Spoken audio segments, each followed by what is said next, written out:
Vamos então seguindo do nosso estudo, né? Vamos pegar aí o livro Nascidamente, a Organicidade das Escrituras, e vamos ver se hoje nós conseguimos concluir o terceiro capítulo. E neste capítulo nós estamos tratando basicamente de um tema extremamente importante, que é o tema acerca das Escrituras, né? O modo como se tem tomado as Escrituras, o modo como se tem lido as Escrituras, né? O tema do capítulo 3, a teologização da verdade, o principal problema.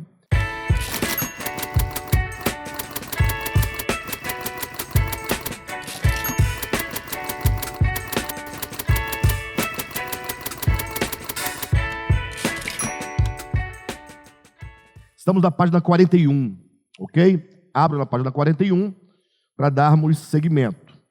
Então, queridos, assim, ao falarmos das Escrituras, todo o nosso propósito é trazer a vocês a necessidade, né, criar em cada um de nós uma visão da necessidade que nós temos de ler a Escritura da perspectiva correta.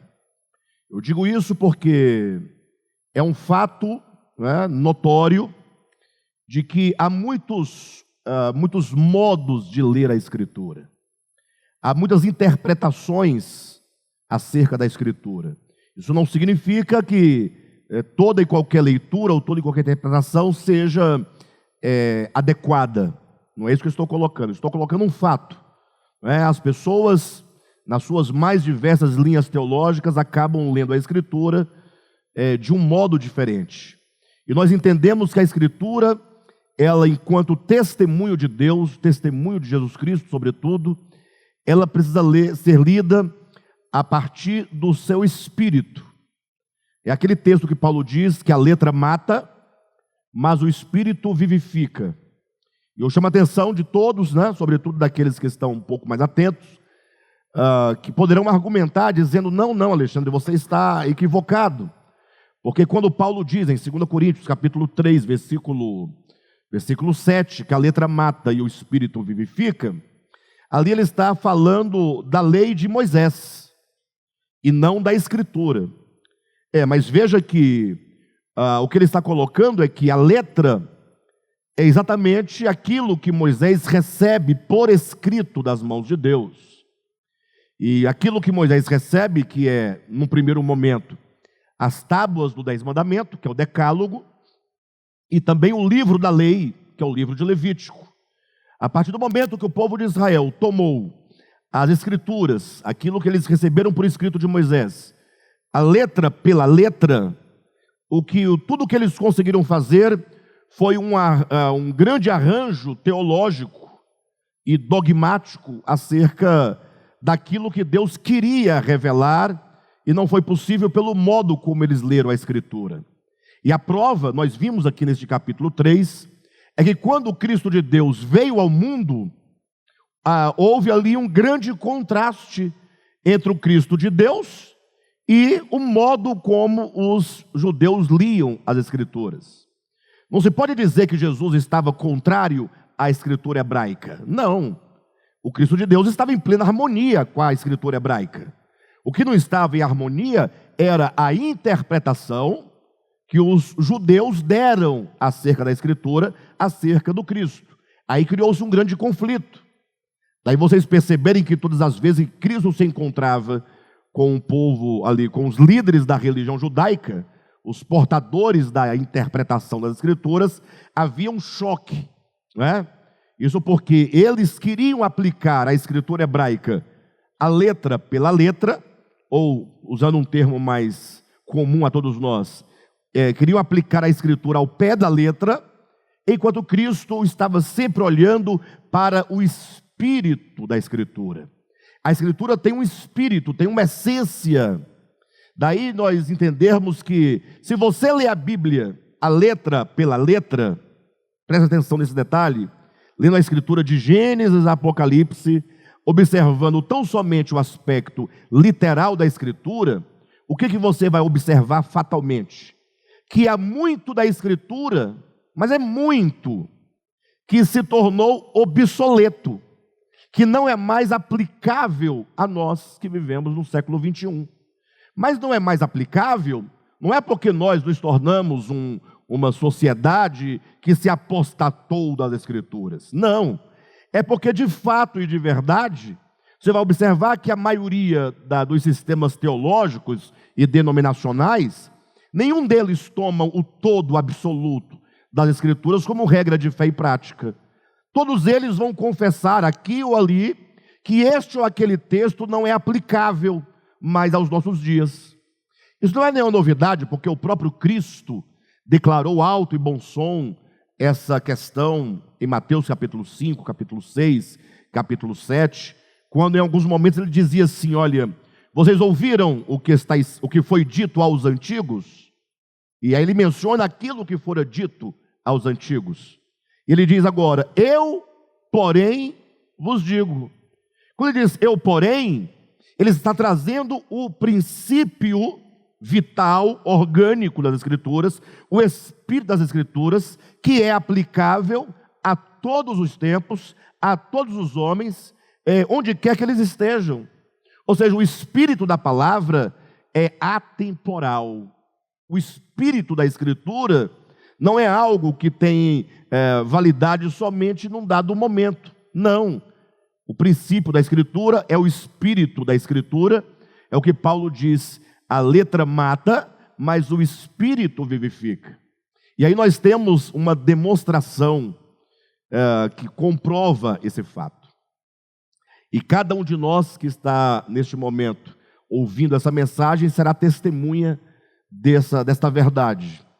Todas as vezes que você lida com as Escrituras, e mesmo que você esteja lendo o Novo Testamento, e você se depara ali com um mandamento, seja ele qual for, que é próprio do Novo Testamento para a nossa época, se você o lê e você o toma meramente na mente, no âmbito da compreensão intelectual, você vai viver, na verdade, um paradoxo. Você concorda com a mente, com aquele texto, porque você não ousa discordar dele, mas, ao mesmo tempo, você não é capaz de praticá-lo. Ou seja, existe uma distância, né? Vou usar aqui uma linguagem, aqui, salvo engano, não me recordo agora do escritor, mas há uma distância de 2 oitavas, né? Usando uma linguagem musical, há um abismo, para ficar mais prático, entre a profissão verbal daquilo que se crê com a praxis daquilo em que se crê. Ou seja, confessamos algo, mas percebemos que não estamos adequados ou habilitados para praticar de modo pleno aquilo que é ensinado na Escritura. Por que isso acontece? Ora, porque nós nos apropriamos tão somente pela letra, né? E conforme Paulo vai explicar amplamente na sua epístola aos Romanos, a lei, ou seja, a letra, ou que seja a escrita, por estar fora do homem, ela não tem poder de curar o homem da sua enfermidade chamada pecado. Por exemplo, quando nós lemos claramente o apóstolo Paulo ensinando, né? Ele fala que a lei, ela estava enferma por causa do pecado. A lei então somente podia apontar o pecado, como que um espelho, né? Mas não tinha o poder de transformar o coração do homem.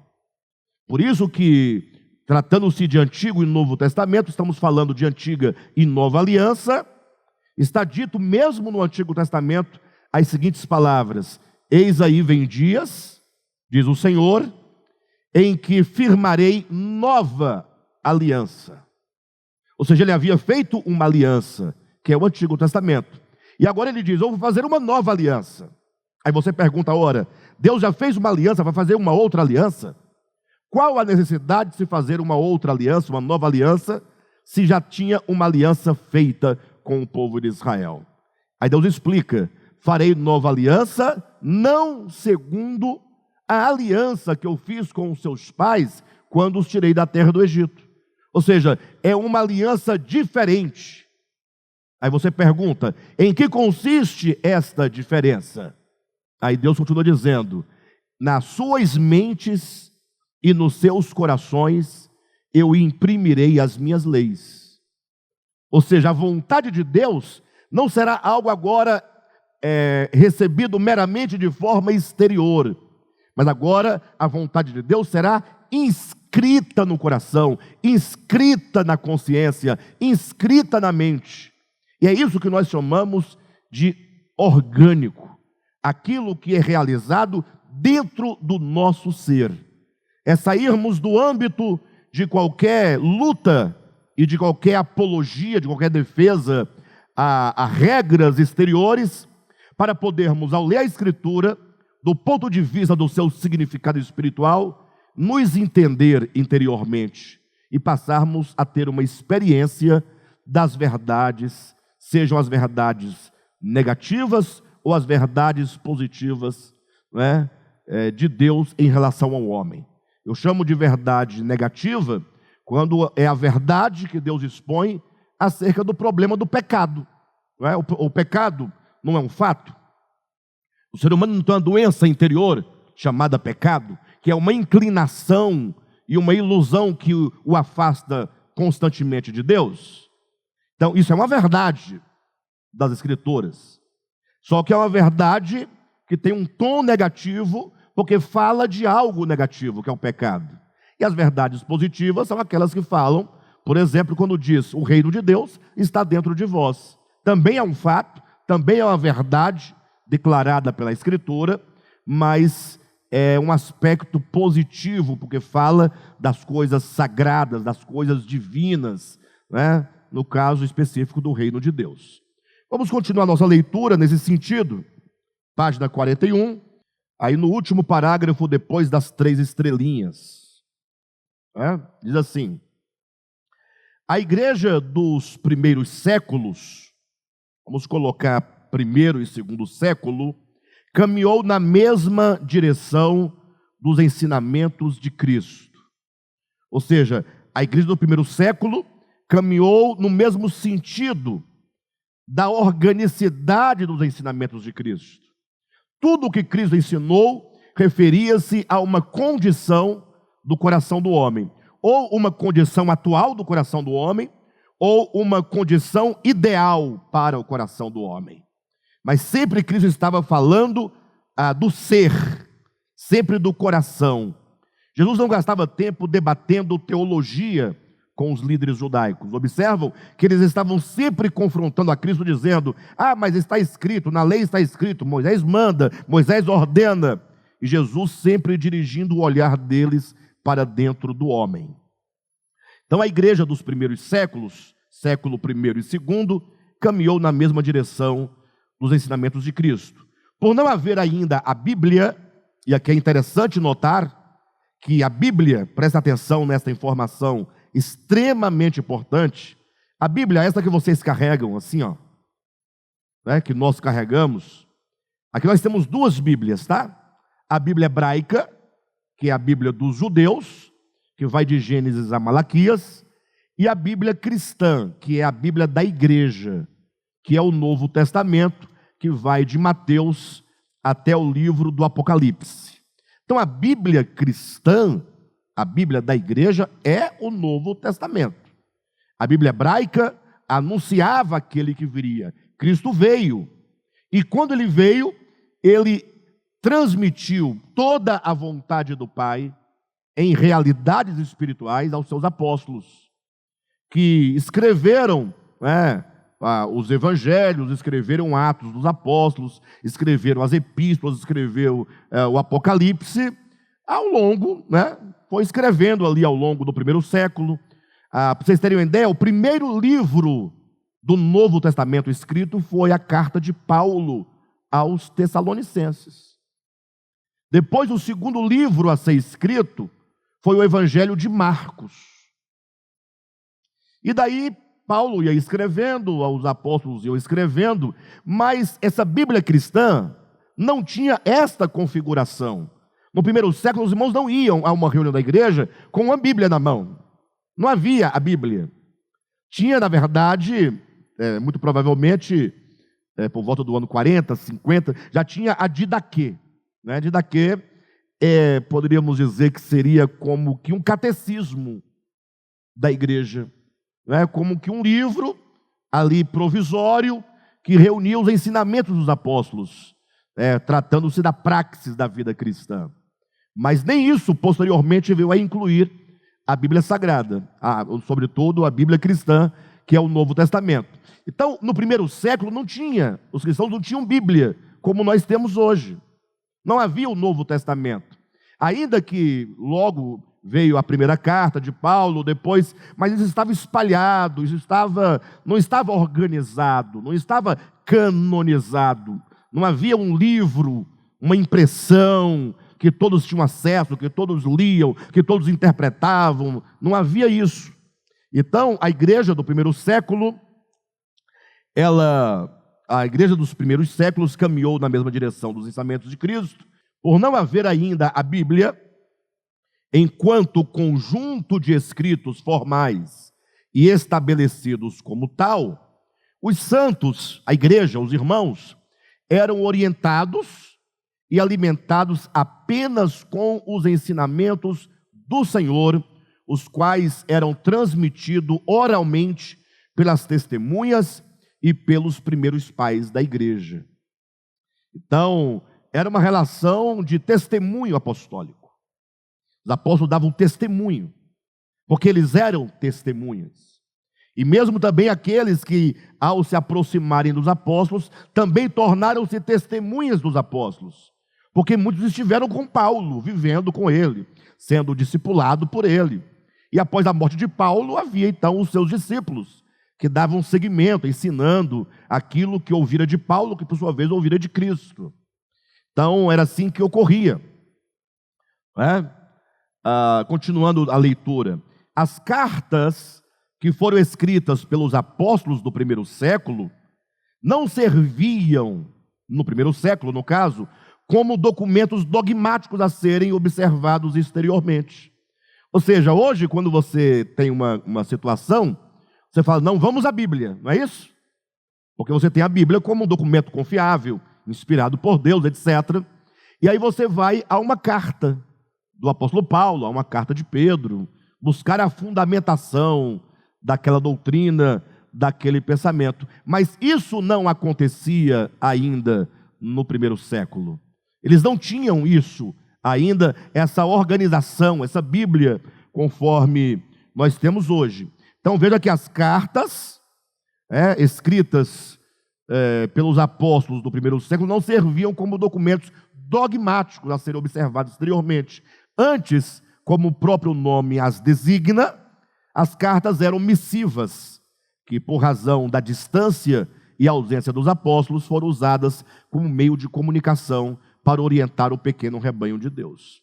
Então, para vocês entenderem claramente o que estamos dizendo, imagine se a época dos apóstolos pós manifestação em carne de Cristo acontecesse hoje, com o mundo que nós temos hoje. Então, digamos que Paulo, ele instaurasse a igreja em Brasília, em Vicente Pires, aqui onde nós estamos. Nós fôssemos uma igreja fruto do trabalho apostólico de Paulo, digamos. E aí Paulo sairia viajando, estaria lá no Piauí, em Teresina, e nós aqui com a dificuldade, não dificuldade teológica, não dificuldade de definir doutrina, mas tivéssemos nós com uma dificuldade de ordem prática. Alguns acontecimentos, algumas ocorrências, e nós aqui sem saber como proceder apostolicamente, de modo prático, diante de uma situação. Aí como é que nós nos comunicaríamos com Paulo? Eu enviaria para ele o quê? Um WhatsApp. Graça e paz, apóstolo Paulo, que a graça do nosso Senhor Jesus Cristo esteja contigo, e com Timóteo, e com Silas, etc. Venho por meio desse WhatsApp, falar que a nossa igreja passa por isso, tal, e aí ele me daria uma resposta. Como é que ele daria a resposta? Via WhatsApp. escreveria um texto. Ou via e-mail, talvez, né?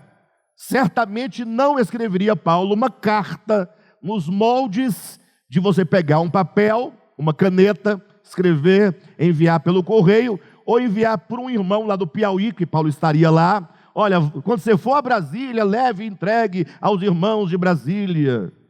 Então, nós temos que entender como era o tempo dos apóstolos, como é o nosso tempo. E os instrumentos que nós temos hoje de comunicação, né, certamente faria a comunicação ser muito mais rápida do modo como era antigamente. Então, assim eram as cartas. As cartas eram apenas comunicação entre os apóstolos e as igrejas, ou entre apóstolos e cooperadores. Então, essas cartas não tinham, até então, um peso de escritura, muito menos de palavra de Deus, né? Eu sei que isso dói na gente, dói. O crente ouve e fala, ai, misericórdia, comparou a escritura a uma mensagem de WhatsApp. Uai, mas estou comprando a escritura, o WhatsApp do lado, e lá não tinha nem escritura, lá era um couro de boi, uma couro de ovelha, era um papiro, era uma coisa muito rudimentar. Temos que entender essas coisas, porque o que nos vale são duas coisas. Uma palavra de Deus, que é viva e eficaz, que é o próprio Cristo. Essa palavra que habita em nós, essa palavra que ensina a cada um de nós. Está lá claramente, né? E vocês que receberam a unção que procede do Santo, e ela vos ensina todas as coisas. Lembrando do texto que acabamos de nos referir, Hebreus capítulo 8, né? Versículo 12, falando da nova aliança, eis aí vem dias, diz o Senhor, que farei nova aliança, em suas mentes inscreverei as minhas leis, em seus corações imprimirei a minha vontade. Aí continua o texto dizendo, e não ensinará cada um ao seu próximo, dizendo conheça o Senhor, porque todos me conhecerão, desde o maior até o menor. Agora alguém fala assim, mas por que então está essa confusão danada aí, que ninguém entende nada? Por que Deus não está ensinando o seu povo no Espírito? Ora, não está. Ele está, você que não ouve, porque você se apega ao manual de teologia, porque você acha que seu pastor, porque você está na igreja dele, tem 20, 30, 40 anos, ele sabe de tudo, porque você julga que a tradição religiosa é mais importante do que o Espírito da verdade que habita seu espírito. Não há espaço na sua consciência, na sua mente, no coração, para ouvir o falar de Deus. Se nós nos voltássemos por um momento, ainda que breve no nosso espírito, para ouvir o Senhor, você ouviria a sua voz conduzindo a sua vida. Não é? Mas isso não torna a Bíblia dispensável. Não, não é isso que estamos dizendo. Estamos falando que existe um falar mais poderoso, orgânico, dentro do homem.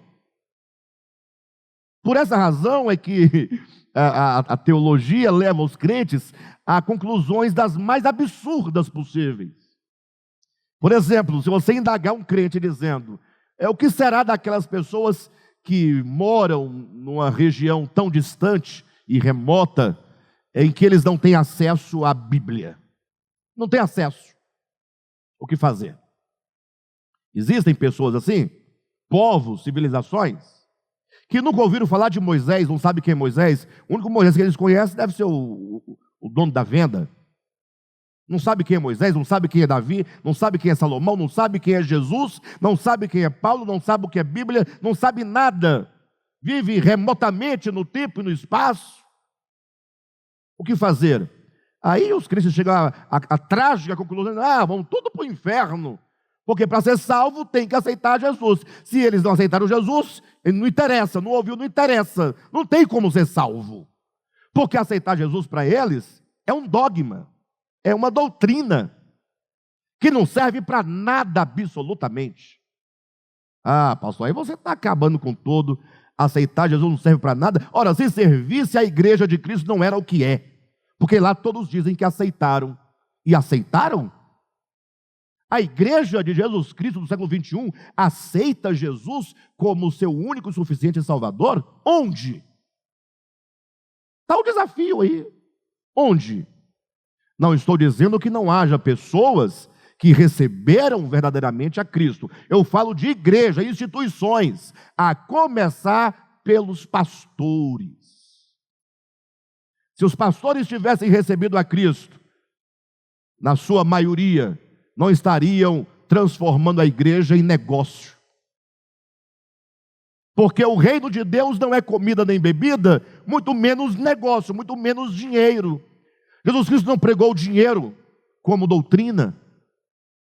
Pelo contrário, ele condenou o amor ao dinheiro, e a igreja, na sua maioria, nos dias atuais, prega o enriquecimento como sendo o sinal da bênção de Deus. Então, aceitar a Jesus, dogmaticamente, é um grande erro. Aceitaram coisa nenhuma. Agora, aceitar a Jesus, vamos aqui conversar, se no sentido de você olhar a figura do Cristo, entender a sua humanidade, entender o seu viver, entender as suas palavras, e depois de você souber exatamente o que é o Cristo, o que é a cruz, o que é a morte, o que é a ressurreição, que não são doutrinas, mas é uma experiência. Puxa, porque eu sou convidado ao ouvir o Evangelho, a me unir a Cristo na sua morte, no sentido de fazer morrer a velha natureza, o egoísmo, a maldade, o ciúme, a contenda, a inveja, a inimizade, a porfia. E agora assumir a Cristo como vida dentro de mim, que agora transmite a mim organicamente para meu espírito, minha alma, minhas faculdades, minha consciência, as suas virtudes, que são amor, paz, alegria, longanimidade, benignidade, mansidão, domínio próprio. E agora que eu entendo, que eu compreendo esse Cristo, eu digo, eu o recebo para dentro de mim, para que ele seja constituído no meu viver. Eu o recebo para dentro de mim, do mesmo modo como eu me alimento, comendo o pão, tomando para dentro de mim os alimentos, mastigando, os alimentos sendo processados, suas vitaminas, a essência, que é o orgânico do alimento sendo agora metabolizado no meu ser e fazendo parte do meu ser, e se torna em mim uma expressão. Se é isso que aceitar Jesus, então está correto. Está correto. Não aceitar. Quem aceita, eu aceito. Você sabe o que você está aceitando? Por esse motivo, na parábola do semeador, e a parábola do semeador é a parábola que fala do aceitar Jesus. Para quem quiser, grosso modo, a mensagem é pregada, porque a semente é lançada. A pergunta é, qual é o resultado do recebimento dessa palavra? De 4, 3 ouviram a palavra, de algum modo receberam a palavra, mas não se tornaram cristãos. A palavra não gerou fruto nos seus corações. Não tinha problema na palavra, tinha problema no coração. Perfeito? E um desses 3, o que é dito? Que a palavra, que a semente, caiu num solo rochoso. Num solo rochoso, cheio de pedras. E diz que a semente germinou e até chegou a crescer. Foi crescendo. Só que veio o sol. E quando o sol bateu de encontro àquela plantinha que havia nascido da semente, porque não tinha raiz profunda, secou e morreu. Aí Jesus explica o que significa isso. O que ele diz? Essa terra do coração rochoso são aqueles que ouvem a palavra com alegria, ficam entusiasmados. Agora eu encontrei, recebi Jesus, aceitei Jesus, fui até batizado. Aceitou com alegria, Mas quando vêm as provações, por causa da palavra, abandona. Sabe por que isso? Porque quando a pessoa recebeu a palavra, ela não se atentou para o significado do Evangelho. Ela não atentou para o significado da cruz. Não atentou para o significado da morte. Quem foi que disse que o evangelho é apenas anunciar que Jesus morreu por mim? Isso é apenas a metade, é uma face do evangelho. Porque a primeira face diz, Cristo morreu pelos nossos pecados. Todo mundo diz, glória a Deus. Mas qual é a segunda face? Todo aquele que crer neste evangelho deve ser batizado. Mas não o batismo dogmático, ritual. Significa, como diz Paulo em Romanos, né, capítulo 6, versículos de 1 a 3, significa ser unido a Cristo na sua morte. Então o evangelho completo e orgânico fala, Jesus morreu por mim, e agora eu me uno a Cristo em sua morte e morro com ele. Então a cruz não é só para Cristo. Quem acha que o evangelho anuncia uma cruz só de Cristo, e agora eu vou dançando para o céu, feliz? Não, para de bobagem. Não. Por isso que a coisa está do jeito que está. Não. O evangelho é, no primeiro momento, a proclamação do que Cristo realizou. E no segundo momento, a segunda face do evangelho, é o convite a que você creia no evangelho. E esse crer no evangelho é recebê-lo como alimento para dentro de você, a fim de que este evangelho transforme a sua vida. Ou seja, você será unido a Cristo em todos os aspectos. A palavra se fez carne em Jesus? Sim ou não? A palavra se fará carne em você. A mesma coisa. É tão lindo dizer que e o verbo se fez carne e habitou entre nós. Isso é lindo. Agora, duro é você entender e conceber a ideia de que a palavra continuará a se encarnar e a se fazer carne em todo aquele que crer. E aí imagine os cristãos todos tendo a palavra encarnada em si, e agora a palavra encarnada nos cristãos, e essa palavra andando entre os homens.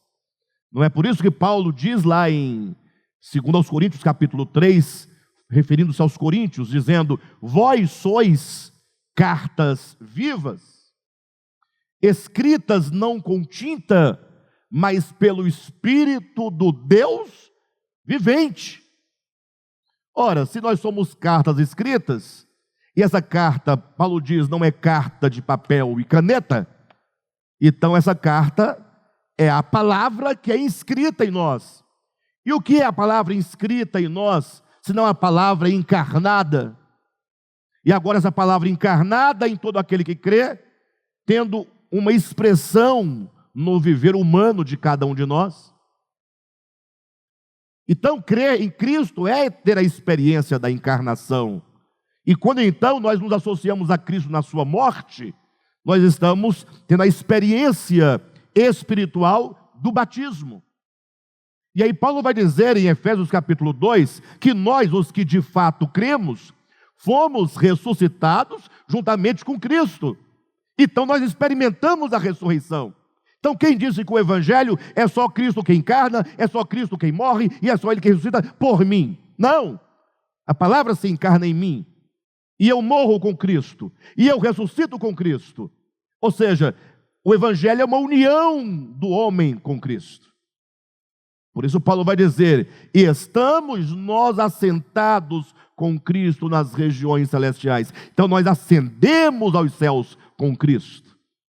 Mas não é ser arrebatado no dia do arrebatamento da igreja, porque criaram esse dogma, sabe para quê? Só para te enganar, no sentido de, não, eu vou, mas para o céu, logo mais, Ele quando vier, vai me levar para lá. Não, não, leia Efésios capítulo 2, nós os que cremos, estamos assentados com Cristo nas regiões celestiais. Aí eu digo como os pastores falam, né? Diz aí para o seu irmão, nós estamos assentados nas regiões celestiais com Cristo Jesus. Aí você diz, aí o irmão fala o quê? Amém. Aí não fala amém não, para, raciocina. Raciocina. Você aprendeu a dizer amém igual o papagaio aprendeu a dizer amém. Para de dizer amém. Pode parar. Bobagem. Aleluia. Você não está entendendo nada e está falando o quê? Está concordando com o que você não está entendendo? Quando alguém disser, diga meu irmão, você está sentado nos lugares celestiais, você ouve e diz assim, mas como é isso? Eu estava esperando para o dia do arrebatamento, para subir e sentar lá com ele. E Paulo diz que nós estamos assentados, nós os que cremos de fato. É porque o estar assentado com Cristo não é um estar assentado com Cristo. Você quer sentar? Senta na sua casa. Tem cadeira não? Faz um trono para você, senta lá. Não, quer sentar do lado dele. Mas você quer sentar do lado dele e ele batendo na porta do seu coração, querendo entrar no seu coração, você quer sentar do lado dele? O que é maior? Sentar ao seu lado ou ele entrar no seu coração e reinar na sua vida? Eis que eu estou à porta e bato. Se alguém ouvir a minha voz e abrir a porta, eu entrarei. Ele quer entrar. E você quer só sentar do lado dele? É isso que nós chamamos de dogma. É transformar verdades orgânicas em um mero conceito histórico-temporal. Eu quero subir para estar lá com ele. E ele disse, eis que eu estou convosco todos os dias. Mas eu quero estar lá com ele. Porque para mim o que ele disse não vale. Aí eu quero subir e me assentar com ele. Ele diz, não meu filho, eu quero entrar na sua casa. E não é na sua casa lá de alvenaria, minha casa, minha vida, não, bobagem. Ele quer entrar nessa casa aqui, ó. Nós todos, enquanto templos de Deus, enquanto casa de Deus, enquanto edifício de Deus. Então, estar assentado com Cristo nas regiões celestiais é uma posição espiritual de domínio sobre todas as coisas. Porque aquele que está sentado, todas as coisas estão debaixo dos seus pés. Olha, um texto bom para fazer uma mensagem de coach, né? Olha, tudo debaixo dos meus pés e eu governando. Não, quero saber se você está governando sobre o pecado. Se os seus pés estão sobre o pecado, sobre o mundo, sobre a ganância. Bem, queridos, então, basicamente isso que nós estamos falando, né? Então, querendo saber se você, porventura, está reinando em vida sobre todas as coisas negativas. Porque quando fala de Cristo, assunto entronizado, e que todas as coisas estão debaixo dos seus pés, está falando, importa que ele reine sobre todas as coisas. Então ele está dominando, mas não é o domínio de autoridade, submissão, ficar mandando na vida dos outros, né? Respeita quem tem autoridade, pastor é autoridade, ungido, para de bobagem. É você estar reinando, todos dominando sobre todas as coisas negativas. Aí a pergunta básica, só para a gente pensar no primeiro momento você afirma que nós estamos assentados nos lugares celestiais em Cristo Jesus. Ok. Aí a pergunta prática que vem quem está dominando a sua vida? É o reino de Deus que governa? Ou você é dominado pelos instintos mais elementares da humanidade? Ou você é dominado por sentimentos os mais carnais do ser humano? O que te domina diariamente, na segunda-feira, na terça, na quarta, na sua casa, no seu trabalho, na faculdade, na escola, onde quer que você esteja? O que domina? O que te governa? Como dizer que estamos assentados nos lugares celestiais se temos uma outra experiência? Se algo muito inferior, a nós mesmos, inclusive, nos governa e nos domina. Então a Escritura está errada? Não, ela está declarando os fatos e as realidades espirituais de todos aqueles que tomam a palavra de Deus no seu coração, que todos que tomam a Escritura pelo Espírito e não pela letra. Agora esse sentimento que você está tendo agora, poxa, então eu sou um nada, eu sou uma meba. Então, eu estou sentindo aqui porque diante dessa palavra aí, eu estou me sentindo um nada. É porque a letra mata. ela te matou. Você pegou a escritura pela letra, gritou nas esquinas, pregou para os seus familiares, mandou todo mundo para o inferno da sua família, porque não aceitava Jesus igual você aceitou. E você está pior do que eles agora. A letra matou. Agora o Espírito vivifica, dá vida. Vamos seguindo na leitura. Que maravilha, né, queridos? Os irmãos estão entusiasmados?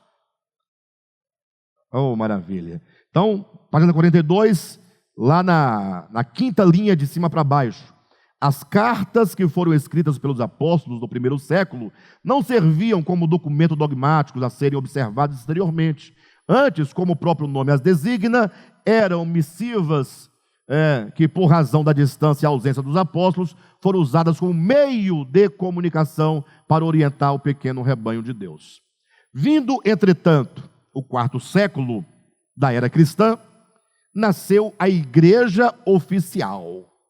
Começaram os problemas. Começaram os problemas, porque a igreja, como é que ela nasceu no quarto século? E o que tinha antes? Não era igreja? O que tinha antes era igreja orgânica. Eram irmãos que se reuniam para fazer memória ao Senhor, à sua morte, à sua ressurreição. Irmãos que se reuniam para orar, se reuniam para adorar a Deus e adorar verdadeiramente. Quando eu digo adorar verdadeiramente, é porque hoje algumas coisas mascaram o louvor genuíno. Tem esse aspecto negativo, tem o positivo, mas também tem o negativo, porque quando você encontra uma banda bem orquestrada, com os backs bem afinados, cantores muito potentes, isso gera uma atmosfera da própria música, sim ou não? E isso, se não for bem administrado, sobretudo por aquele que está louvando juntamente, se torna apenas um espetáculo, se torna apenas um show. Por isso que a gente vai saindo daqui dizendo, não gostei do louvor hoje não foi as músicas ruins. Por que a música é ruim? Não, porque não é a sua música, é da sua preferência. Como a música não é da sua preferência, o louvor foi ruim. Então tá bom, então vamos fazer o seguinte, vamos pedir para cantar as músicas que você gosta, para te agradar, porque aí você vai ser louvado. Vai ficar feliz. Nós estamos louvando a Deus. O louvor é para Ele. Inclusive, precisamos de mais músicas que falem de Cristo e menos de nós. Mas é verdade que músicas que falam de nós também são legítimas. Basta que você leia o livro dos Salmos. As experiências nossas que passam pelo Evangelho também falam, o Evangelho fala disso. Então não é que seja de todo errado músicas que afirmam que fomos perdoados, que fomos escolhidos, que fomos, Tem canções belíssimas que anunciam, mas não fala do homem, mas fala o homem que foi alvo da eleição de Deus, da redenção de Cristo, do perdão divino, Que nós temos tais experiências e isso é muito bom que nós tragamos à lembrança essas questões. Mas quando dizia a igreja do primeiro século, que era igreja orgânica, eles louvavam com o quê? Não tinha nem um violão, nem um carrom. Não tinha microfone. E aí o nosso irmão Ian está lembrando que nem podiam cantar alto para não chamar a atenção das autoridades. E não tinham templos suntuosos, não tinha... eles se reuniam, não raras vezes, em cemitérios. Ele fala, catatumba você não vai entender. Em cemitérios, nas catatumbas, nas covas das terras, subterrâneo, ali num risco iminente de serem presos, torturados e mortos. Imagina hoje, hein? Hoje em dia, para vir para o culto, você tem que fazer um lanchinho antes do culto, para ver se o irmão vem, e ele não está vindo. Vocês estão rindo de quê? Aqui. O lanchinho é para quê? Para ver se o irmão vem. Irmão, vai ter pão de queijo. Aí o irmão animou para vir. Aí quando diz, não, mas você tem que trazer o pão de queijo, aí desanimou de vir. Vai rindo. É grave. É grave. Primeiro século, igreja orgânica. Reuniu-se por necessidade de comunhão, porque amavam o Senhor, amavam os irmãos, amavam estar juntos. Congregar é questão de amor. Ofertar é questão de amor.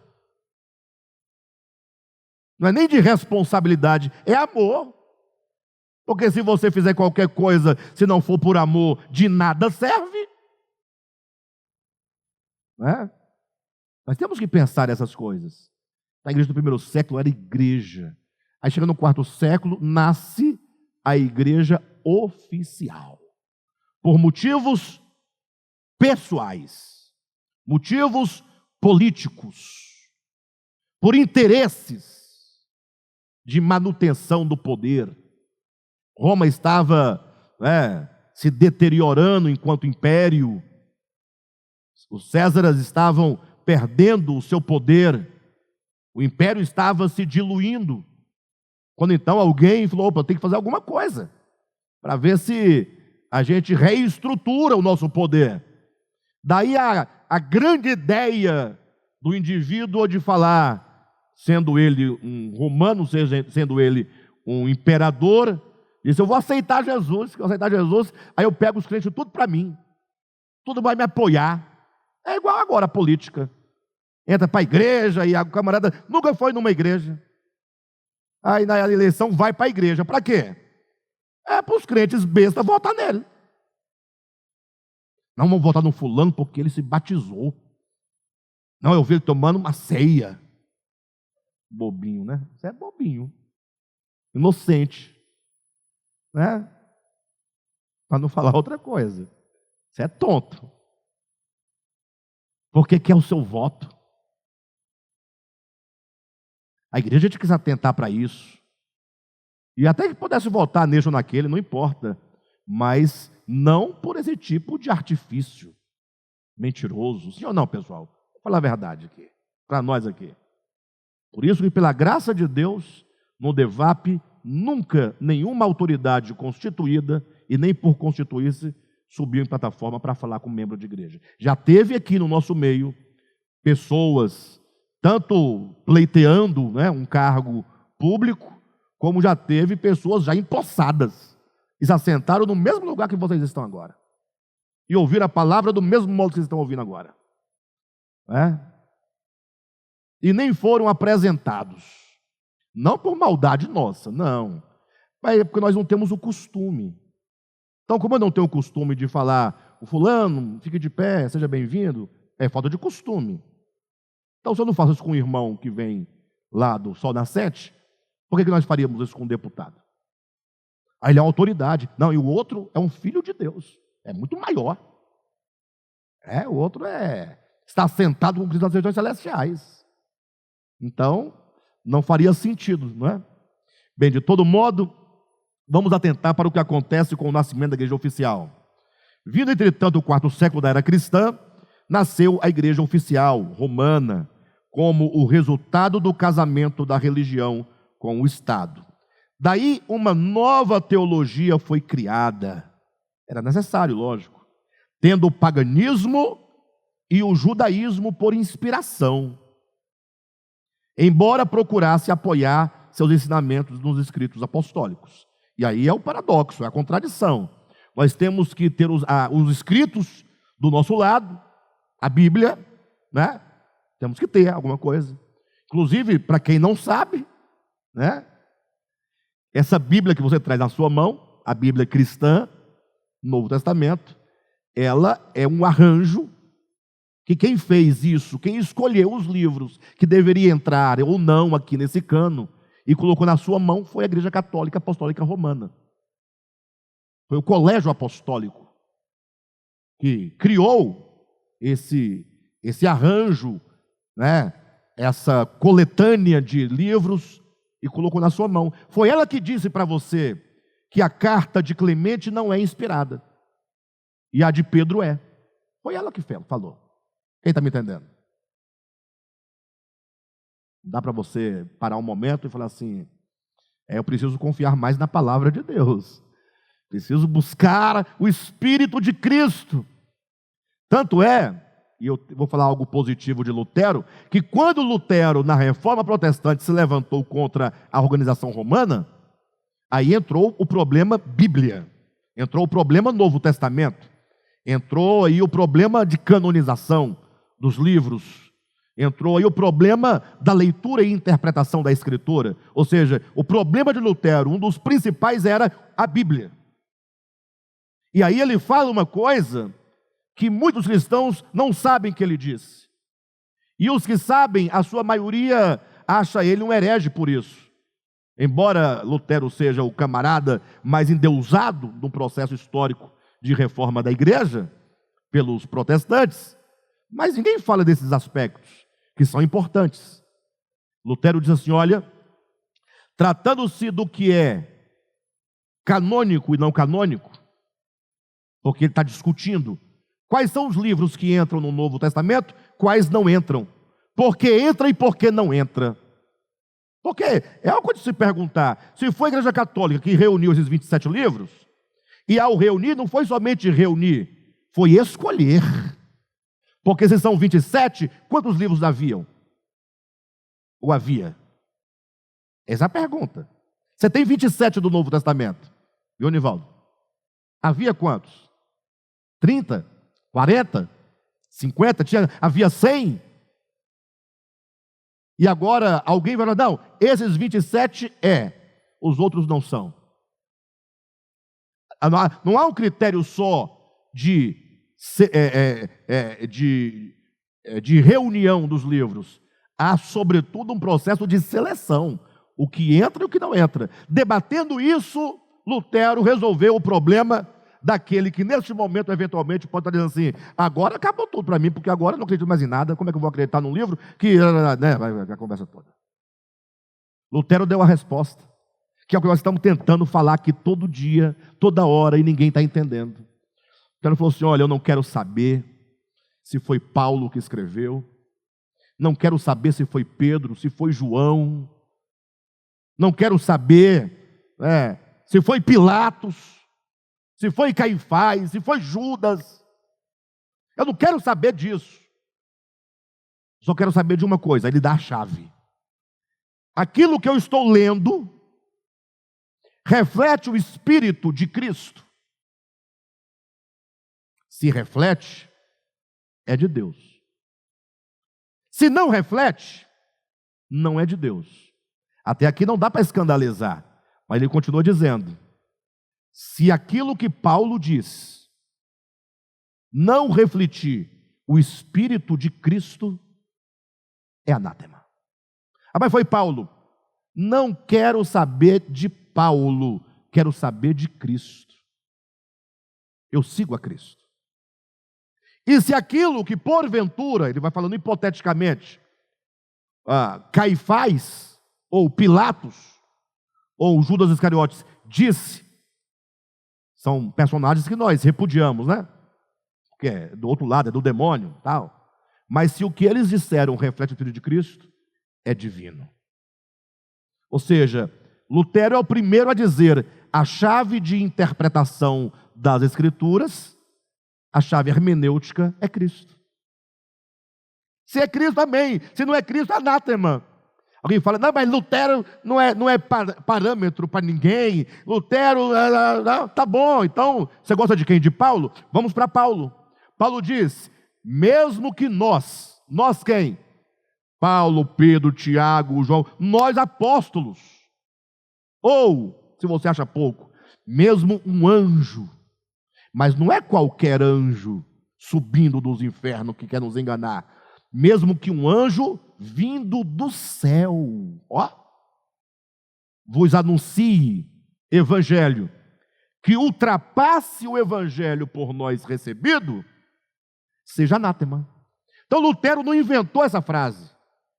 Essa ideia não é de Lutero, é de Paulo, Gálatas capítulo Primeiro, salvo engano, é capítulo 2. Capítulo 2. Então, é Paulo que está dizendo, olha gente, é o seguinte, pode descer Gabriel, pode descer Miguel, pode descer Ariel, Rafael, qualquer anjo que você quiser invocar, e ele disser, faça isso. A gente pergunta, mas isso reflete o Espírito de Cristo, amor, graça, perdão, misericórdia, justiça, bondade? Não. Então é do demônio. Acabou, simples assim. Resolvido. Tudo está resolvido. Amém? Facinho de resolver as coisas, né? Então, continuando. Onde eu estava? Vindo, entretanto, página 42, o quarto século da era cristã, nasceu a igreja oficial romana como resultado do casamento da religião com o Estado. Daí uma nova teologia foi criada, tendo o paganismo e o judaísmo por inspiração, embora procurasse apoiar seus ensinamentos nos escritos apostólicos. Ou seja, procurando a igreja dar sustentação a partir da Escritura, e aí ela vai arregimentar os livros e vai produzir o Novo Testamento, e agora ela tem uma escritura, nasce a Bíblia cristã, nesse formato que você tem, para servir de apoio e fundamentação e sustentação dos ensinamentos. Então eles partem daqui, o que é maravilhoso. Só que eles vão agora dar uma matiz, dar um colorido. Na verdade, eles vão colocar um espírito pagão. Eles vão trazer as ideias, os mistérios do paganismo e do judaísmo e vão criar uma nova teologia. A teologia nasce com a igreja romana, a teologia cristã. Porque a teologia judaica nasceu lá atrás, nos 400 anos de silêncio, quando surgiu o judaísmo. Né? Então, continuando. Mais uma vez, as Escrituras, enquanto testemunho, foram transformadas em mecanismo doutrinal e dogmático, matando assim toda a vivacidade da verdade, transformando-a em meros conceitos teológicos, sem o poder de mudar efetivamente a vida do homem. Olha a gravidade, segue a leitura. Seguindo o mesmo princípio do judaísmo, a igreja romana substituiu a realidade da verdade por meros conceitos e coisas, transformando o espiritual em material. Templos, altares, sacramentos, sacerdócio, batismo, crisma, eucaristia, penitência, casamento religioso, extrema-unção. Ou seja, o que são os sacramentos? Só para vocês entenderem aqui rapidamente. É mais ou menos assim, olha, quando alguém crer em Cristo, imagina, a fé no coração opera aqui dentro um prodígio, uma união orgânica do meu ser com o ser de Cristo. É uma união. Aquele que se une ao Senhor é um espírito com Ele. Né? 1 Coríntios 6, 17. 6,16. Aquele que se une é um espírito com Cristo. Então, o batismo, que é união daquele que crê com Cristo na sua morte, é uma experiência espiritual. O batismo, enquanto rito, ele é meramente, já falamos aqui na semana anterior, simbólico. Aí a igreja falou, não. O batismo, rito, né? O ato de você receber aguinha na cabeça, água mesmo da Caesb, é isso o fator transformador.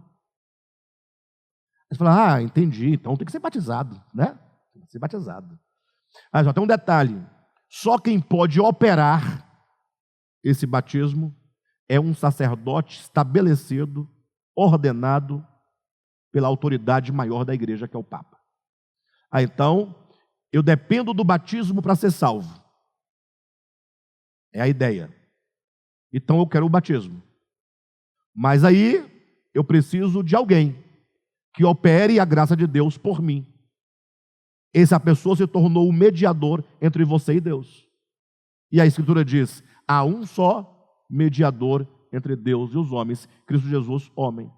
Então o rito batismal tornou-se sacramento. Ou seja, ele deixa de ser um mero instrumento simbólico e pedagógico e passa a ser o próprio canal da graça divina. Sem ele, você não tem acesso à graça divina. A ideia, para ser salvo e ressuscitar, portanto, para a vida eterna no último dia, tem que comer a carne e beber o sangue de Cristo. João capítulo 6. Sim? Você fala assim, então eu quero, cadê a carne e cadê o sangue? Se para poder ser salvo, eu tenho que comer a carne e o sangue, está lá em João capítulo 6, eu quero, onde está a carne e o sangue? Ah, não tem. Chega do açougue e diz assim, eu quero carne de Jesus Cristo. Eu quero 1 quilo de carne de Jesus Cristo. Você vai encontrar? Onde é que você vai encontrar? Não tem. Ah, tem. Aí como é que tem? A carne de Jesus não era o corpo não ressuscitou e não subiu para o céu? Mas você vai pegar um pedacinho desse corpo? Não, é porque o sacerdote, é sempre o sacerdote. Ele é o problema de tudo, é o sacerdote, irmãos. É, saiba disso. E não tem sacerdote? Tem. Vós sois um reino de sacerdotes, todos são sacerdotes, todos têm acesso livre e direto a Deus. E o único intermediário é o sumo sacerdote, é Cristo, ele habita você. Mas não, o sacerdote pega uma lâmina, não é nem pão, porque pão tem que ter miolo. Sim ou não?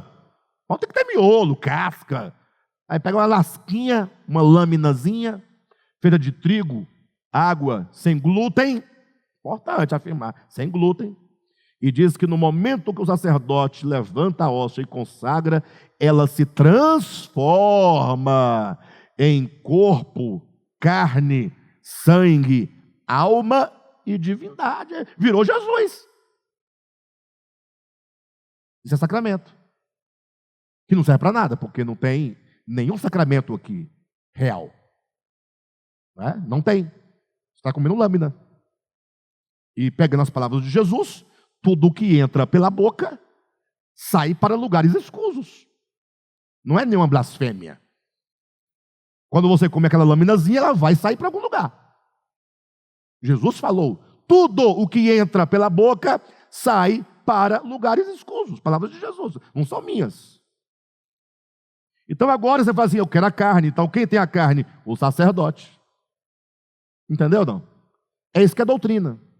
Você transforma uma realidade espiritual, que Jesus falou que comer a minha carne e beber o meu sangue é receber as minhas palavras. Está lá em João 6. Porque a carne, esse aqui, o elemento físico, material, Jesus fala, para nada aproveita. E aí? Você está entendendo o que significa transformar uma realidade espiritual em dogma, em doutrina? Então, o título desse capítulo, a teologização, a dogmatização da verdade. O principal problema. Essa transformação. Vamos seguir na leitura, vamos tentar concluir. Nesse sentido, tudo na teologia se materializa. Tudo é externo. Nada acontece no coração do homem. Então, daí você tira. É simples, faz o seguinte, liga a televisão hoje à noite, chegar em casa. Aqueles canais de igreja. Você vai ver lá a espada de São Miguel Arcanjo. Tem que ter uma... E o pior, eles têm... É uma espadilha. É desse tamanho aqui, Não é espada, não. É espadilha. Tem que ter alguma coisa para você pegar, para você ver. A nossa igreja aqui, o Devap, é assim, meio sem futuro, porque não tem nada para você ver. Nada para você tocar. Nada. A igreja não tem nada. Aí nem vai ter. O povo não vai vir. É problema. Aí o que eu posso fazer? Agora, coloca aqui na frente a espadilha de São Miguel Arcanjo, para você ver se não lota esse trem aqui e não cabe. Não cabe. Aí você vai ver o feijão. Você vai levar para casa o caroço de feijão. Aí para Deus abençoar, você tem que dar o dízimo. Tem que dar uma oferta do valor do aluguel da sua casa. Você tem a casa própria. É a caneta ungida, é o óleo ungido, é a vassoura ungida, é tudo ungido e não tem limite. E eu disse que se eu fosse desse povo aí, eu seria mais inteligente que eles. Porque ninguém nunca pensou em fazer um leãozinho pequenininho, com a boca amarrada e dizer, assim como Daniel foi lançado na cova dos leões e Deus amarrou a boca dos leões, leva esse leãozinho que Deus vai amarrar a boca do leão que está furioso contra a sua vida. Todo mundo ia querer esse leãozinho. Hã? Ninguém pensou no leãozinho. A Bíblia está cheia de coisas fantásticas. É só você usar um pouquinho a sua criatividade e você vai ganhar muito dinheiro e vai perder a sua alma. Então é isso que nós estamos dizendo, olha. Nesse sentido, tudo na teologia se materializa. Tudo é externo, nada acontece no coração humano, tudo depende de um mecanismo primeiramente conceitual, que se concretiza num rito, embora se afirme que mediante a aplicação desses sacramentos, o indivíduo se torne participante dos carismas divinos. Ou seja, como é que os pastores de hoje explicam essa questão de você levar uma rosa vermelha para casa, uma rosa amarela para casa ungida? Eles falam, não, isso aqui é um ponto de contato da fé. Não é a rosa, eles dizem, que vai fazer nada. Mas é porque você precisa de um ponto de contato. Ó. Aí o cara, então tá bom, já é ponto de contato, tá tudo certo. É o que ele está dizendo aqui, ó. Embora afirme que é mediante a aplicação dessas coisas ou dos sacramentos, o indivíduo se torna participante dos carismas divinos. Entretanto, nada acontece efetivamente no homem, uma vez que os que se tornaram participantes desses ritos, nada podem demonstrar na experiência aquilo que a doutrina afirma. Ou seja, a doutrina afirma uma coisa, acontece outra, totalmente diferente. O camarada disse que tem que se batizar para ser salvo. Aí batizaram o indivíduo quando era menininho, lá na igreja, na pia batismal, lembra? Ele cresce e vira um sem futuro. E cadê o batismo? Serviu para quê? Não, para quê? Eu estou perguntando. Não, tá bom, o outro foi para a igreja evangélica, se batizou. Eu conheci um que se batizou 7 vezes. Morreu sem futuro. 7 batismos não resolveu a vida dele. O Divaldo também conhece. Ou conheceu. Vocês estão entendendo o que eu estou falando para vocês? Se batismo resolvesse as coisas, a igreja não era o que é, pessoal. É só pensar, é um pouquinho só de pensamento, você... Isso aqui não é para desviar ninguém, não. Isso aqui é para te firmar na verdade. Para você se apegar à verdade. Ame a verdade. Creia em Cristo no seu coração. Receba o Evangelho no coração. Como Cristo é, como Ele falou. Como as palavras de Jesus. E você terá uma mudança extraordinária de vida. Com o movimento de reforma, novo arranjo teológico surge. A teologia reformada. Todo o esforço, entretanto, empreendido na tarefa de construir novo raciocínio, se encaminhou para a correção de conceitos antigos. Conceitos foram substituídos por novos conceitos. Dogmas por outros dogmas. Sacramentos por sacramentos. Na linguagem do povo, trocaram 6 por meia dúzia. O problema de se substituir um dogma por outro é que, embora determinado conceito seja correto, ou seja, a pessoa substitui um dogma equivocadamente, conceitualmente equivocado, por outro dogma conceitualmente correto, chamada doutrina ortodoxa. Então, embora determinado conceito seja correto, se ele se esgota no rito, numa coisa, tal como o batismo ou a Eucaristia, ocorre fatalmente a negação do próprio conceito. Ou seja, vamos corrigir aqui o conceito do batismo. Batismo não é um rito que se aplica a uma criança sem pecado, ou melhor, que se aplica a uma criança com pecado original para que ela seja salva, portanto. Esse é o conceito católico. Conceito errado. Conceito certo. Não. Batismo só é aplicado a adulto. Uma vez que o adulto, ele ouve o Evangelho, ele crê no Evangelho, ele se arrepende dos pecados, né? E, portanto, agora ele está apto a se unir a Cristo, a sua morte e ressurreição. Esse é o conceito. O conceito foi corrigido? Foi. Esse conceito é correto? É. Só que agora, se eu torno isso um rito, o rito, se eu coloco no rito o poder transformador, a mudança, o próprio rito que eu estabeleci nega a correção que foi feita no dogma. Ou seja, corrigiu o dogma, mas depois esquece, coloca de lado, é só para enganar tonto, e vamos ficar no rito como também lá é rito. Essa é a ideia. Né? Por fim, ocorre fatalmente, página 43, lá no finalzinho, a negação do conceito. Se o conceito do batismo é a união do homem com Cristo, em sua morte e ressurreição, a partir do momento em que se entende o rito batismal como um sacramento, ou seja, como uma realidade, o rito é em si realidade, Cristo deixa de ser o objeto da fé, que agora passa a ser o próprio batismo ritual. Ok? Acerca de todas essas coisas falaremos pormenorizadamente nos capítulos seguintes. Então, a partir dos capítulos seguintes, parte 2, nós vamos agora tratar doutrina por doutrina, mostrando como a doutrina é vista como dogma e como a doutrina agora deve ser vista organicamente. Então, a partir da próxima quarta-feira, está aqui, página 47, a primeira doutrina a ser tratada é Satanás.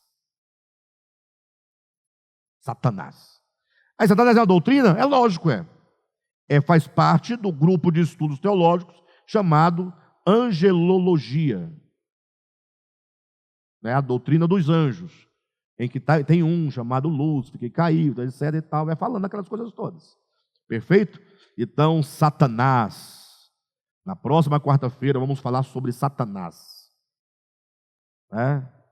A antiga serpente, o grande dragão vermelho.